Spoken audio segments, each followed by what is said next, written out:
നമസ്കാരം കൂട്ടുകാരെ. പണ്ട് പണ്ട് സുന്ദരമായൊരു കാട്ടിൽ അപ്പു എന്നു പേരുള്ള ഒരു കുട്ടിനാനയുണ്ടായിരുന്നു. അപ്പു വെറുമൊരു ആനക്കുട്ടിയായിരുന്നില്ല. അവന് ആകാശത്തിലെ നക്ഷത്രങ്ങളെ നോക്കി സ്വപ്നം കാണാനായിരുന്നു ഏറ്റവും ഇഷ്ടം.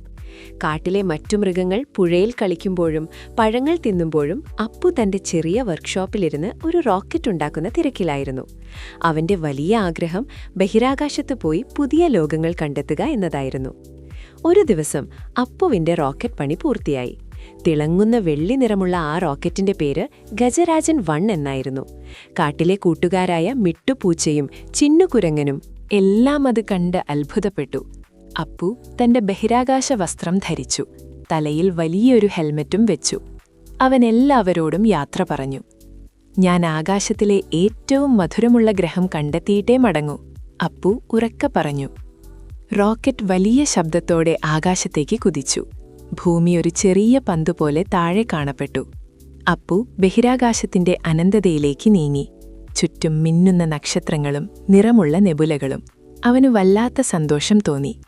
പെട്ടെന്ന് ദൂരെ പിങ്ക് നിറത്തിൽ തിളങ്ങുന്ന ഒരു ഗ്രഹം അവൻ കണ്ടു. ആ ഗ്രഹത്തിനു ചുറ്റും പഞ്ചസാരയുടെ വലിയ വളയങ്ങളുണ്ടായിരുന്നു. അപ്പു തന്റെ റോക്കറ്റ് അങ്ങോട്ട് തിരിച്ചു. ആ ഗ്രഹത്തിന്റെ അന്തരീക്ഷത്തിലേക്ക് കടന്നപ്പോൾ തന്നെ വാനിലയുടെയും സ്ട്രോബെറിയുടെയും മണം അപ്പുവിന്റെ മൂക്കിലേക്ക് അടിച്ചുകയറി. അവൻ പതുക്കെ റോക്കറ്റ് ലാൻഡ് ചെയ്തു. പുറത്തിറങ്ങിയ അപ്പുവിന് തന്റെ കണ്ണുകളെ വിശ്വസിക്കാനായില്ല. അവൻ എത്തിയിരിക്കുന്നത് ഒരു മിഠായി ഗ്രഹത്തിൽ, കാൻഡിലാൻഡാണ്. അവിടെ മണ്ണല്ല, പകരം പൊടിച്ച പഞ്ചസാരയായിരുന്നു. മരങ്ങൾ വലിയ ലോലിപോപ്പുകൾ കൊണ്ടുള്ളതായിരുന്നു. ഇലകൾ പച്ച മിഠായികളായിരുന്നു.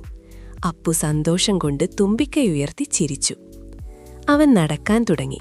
മുന്നിലൊഴുകുന്നത് വെള്ളമല്ല, നല്ല ചൂടുള്ള ചോക്ലേറ്റ് പുഴയാണ്. പുഴയുടെ തീരത്ത് മാർഷ്മെല്ലോ കൊണ്ടുള്ള വലിയ പാറകൾ. അപ്പു ആർത്തിയോടെ ഒരു ലോലിപോപ്പ് മരം നക്കാൻ തുടങ്ങി. എന്ത് രുചി! അപ്പോഴാണ് അവൻ ആ കാഴ്ച കണ്ടത്. ആ ഗ്രഹത്തിലെ താമസക്കാർ ചെറിയ ജെല്ലി കരടികൾ, ഗമ്മി ബിയർസായിരുന്നു. അവർ പേടിച്ചോടുന്നു. അപ്പു അവരോട് ചോദിച്ചു, എന്താണ് പ്രശ്നം? എന്തിനാണ് നിങ്ങൾ ഓടുന്നത്? ജെല്ലിക്കരടികളുടെ രാജാവ്, ഒരു വലിയ ചുവന്ന ഗമ്മി ബിയർ, അപ്പുവിന്റെ അടുത്തേക്ക് വന്നു. പറഞ്ഞു, ഹേ അന്യഗ്രഹജീവി, ഞങ്ങളുടെ ചോക്ലേറ്റ് പുഴയിൽ തടസ്സം വന്നിരിക്കുന്നു. വലിയൊരു ബിസ്ക്കറ്റ് പാറ വീണ് പുഴ ഒഴുകുന്നില്ല. ചോക്ലേറ്റ് കരകവിഞ്ഞാൽ ഞങ്ങളുടെ വീടുകൾ ഉരുകിപ്പോകും. അപ്പു നോക്കിയപ്പോൾ സത്യമാണ്, പുഴ കരകവിഞ്ഞ് ജെല്ലി വീടുകളിലേക്ക് അടുക്കുന്നു. അപ്പു പറഞ്ഞു, പേടിക്കണ്ട, എനിക്ക് നിങ്ങളെ സഹായിക്കാൻ കഴിയും. അപ്പു വേഗത്തിൽ പുഴയുടെ അടുത്തേക്ക് ഓടി. അവന്റെ വലിയ തുമ്പിക്കൈ കൊണ്ട് ചോക്ലേറ്റ് പുഴയിലെ തടസ്സമായ ബിസ്ക്കറ്റ് പാറയെ തള്ളിമാറ്റാൻ നോക്കി. പക്ഷേ അതനങ്ങിയില്ല. അപ്പു ബുദ്ധി പ്രയോഗിച്ചു. അവൻ തന്റെ റോക്കറ്റിൽ നിന്ന് ഒരു വലിയ സ്പൂൺ പോലെയുള്ള ഉപകരണം കൊണ്ടുവന്നു. എന്നിട്ട് തന്റെ ശക്തി മുഴുവൻ സംഭരിച്ച് ആ ബിസ്ക്കറ്റ് പാറയെ കുത്തിപ്പൊക്കി മാറ്റാൻ തുടങ്ങി. 1, 2, 3 വലിക്കൂ! ജെല്ലിക്കരടികളെല്ലാവരും ചേർന്ന് അപ്പുവിനെ പ്രോത്സാഹിപ്പിച്ചു.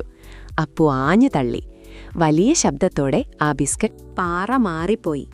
ചോക്ലേറ്റ് പുഴ വീണ്ടും സുഗമമായി ഒഴുകാൻ തുടങ്ങി. ജെല്ലിക്കരടികൾ സന്തോഷം കൊണ്ട് തുള്ളിച്ചാടി. അവർ അപ്പുവിന് നന്ദി പറഞ്ഞു. സമ്മാനമായി ഒരു വലിയ ചാക്ക് നിറയെ അപൂർവമായ മിഠായികൾ നൽകി. തിരികെ പോകാൻ സമയമായി. അപ്പു എല്ലാവരോടും യാത്ര പറഞ്ഞു.